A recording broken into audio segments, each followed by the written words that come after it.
Cher manager, bonjour. Je suis Julien Godefroy, auteur du livre Prendre un poste de manager 87 techniques pour développer son leadership et engager ses équipes aux éditions Erol, ainsi que consultant et formateur en management.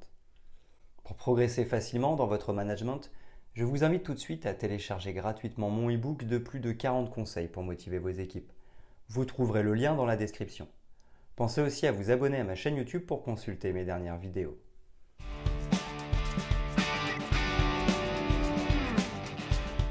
Le leadership transactionnel est un style de leadership qui se caractérise par un échange de récompenses et de sanctions entre le leader et les membres de l'équipe en fonction de leur performance. Il repose sur des règles et des structures claires et implique généralement un suivi étroit des tâches et des objectifs. Le leadership transactionnel a ses avantages, notamment en termes de structure et de motivation, mais il présente également des limites en ce qui concerne la créativité et l'engagement. Pour déployer de manière efficace, il est important de maintenir un équilibre entre les récompenses extrinsèques et intrinsèques, de favoriser la communication ouverte et de s'adapter aux besoins changeants de l'équipe et de l'entreprise. Voici une analyse des avantages, des limites et des moyens pour le déployer et l'améliorer.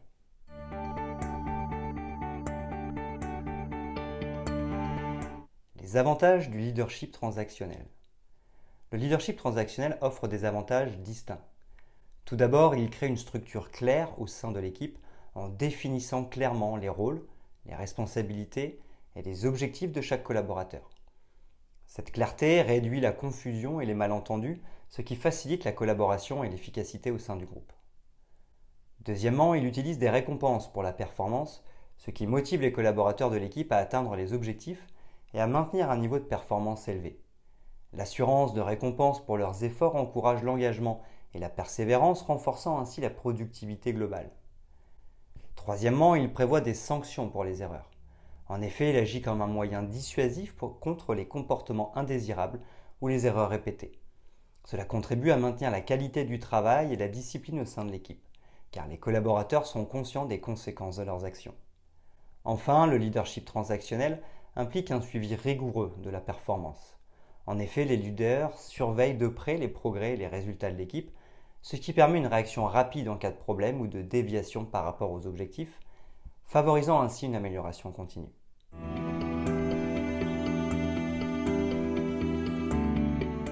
Les limites du leadership transactionnel. Les limites du leadership transactionnel sont importantes à prendre en compte. Tout d'abord, il peut entraîner un manque de créativité. En mettant principalement l'accent sur la conformité aux règles et la réalisation immédiate des objectifs, ce style de leadership peut décourager les collaborateurs de l'équipe à prendre des risques ou à proposer des idées innovantes. L'obsession pour la conformité peut étouffer la créativité nécessaire à la résolution de problèmes complexes. Deuxièmement, il peut entraîner un manque d'engagement. En effet, les collaborateurs de l'équipe peuvent se sentir comme de simples exécutants, traités de manière uniforme sans tenir compte de leurs besoins et de leurs aspirations individuelles. Cela peut engendrer un manque d'engagement et de motivation, car les collaborateurs de l'équipe ont besoin de se sentir valorisés et compris pour donner le meilleur d'eux-mêmes. Troisièmement, il présente des risques de micromanagement. Si le suivi de la performance est excessif, cela peut donner l'impression que les collaborateurs de l'équipe sont constamment surveillés et contrôlés. Cette perception de micromanagement peut être démotivante et inhiber la prise d'initiative des collaborateurs de l'équipe. Enfin, le leadership transactionnel peut être inefficace dans des environnements complexes. Dans des industries en évolution rapide ou des situations où l'adaptation rapide est nécessaire, ce style de leadership axé sur la conformité et la récompense peut être inadapté. Il peut freiner l'agilité et la capacité de l'équipe à s'adapter aux changements et à innover.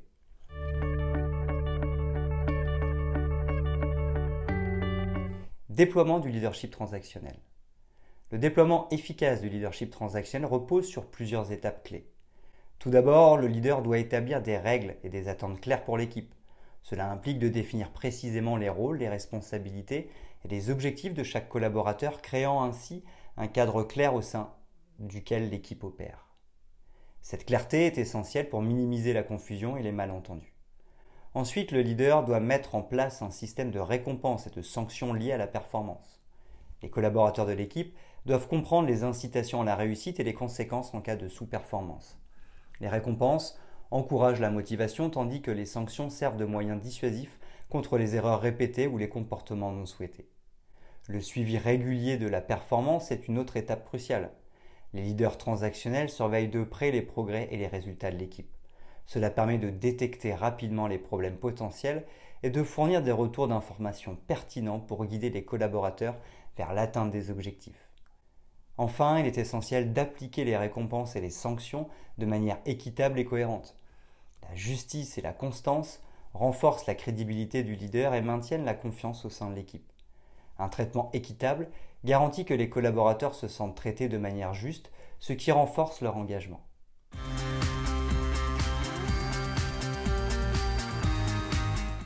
Les améliorations possibles. Pour améliorer le leadership transactionnel, il existe plusieurs approches essentielles. Tout d'abord, le leader peut favoriser une communication ouverte au sein de l'équipe. En effet, encourager les collaborateurs à partager leurs idées, leurs préoccupations et leurs suggestions, même si elles remettent en question les méthodes existantes, renforce la transparence et peut générer des idées innovantes. Ensuite, il est important de reconnaître et de récompenser l'initiative. C'est pourquoi, en plus de récompenser la performance attendue, le leader peut offrir des incitations spécifiques pour l'innovation et l'initiative. Cela encourage les collaborateurs à prendre des initiatives, à proposer des améliorations et à contribuer activement à l'efficacité de l'équipe. Un autre aspect crucial consiste à équilibrer les récompenses intrinsèques et extrinsèques.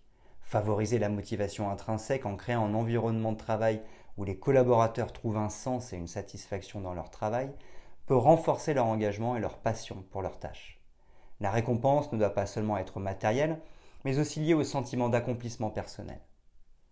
Enfin, il est important d'adapter le style de leadership en fonction des besoins. Par conséquent, il faut savoir reconnaître que le leadership transactionnel n'est pas universellement adapté à toutes les situations.